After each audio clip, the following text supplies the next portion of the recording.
This is a new railway bridge being built at Mercer, down in Auckland, New Zealand. I'm currently doing 12-hour night shifts as a security guard on this site.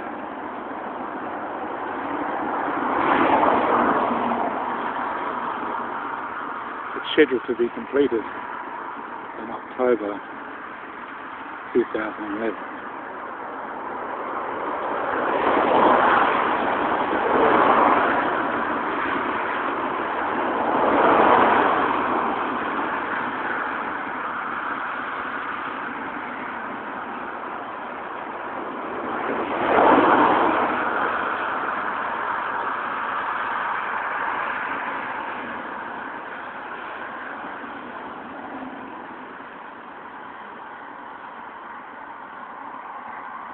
It's just off the Aotearoa Expressway, which is this right here.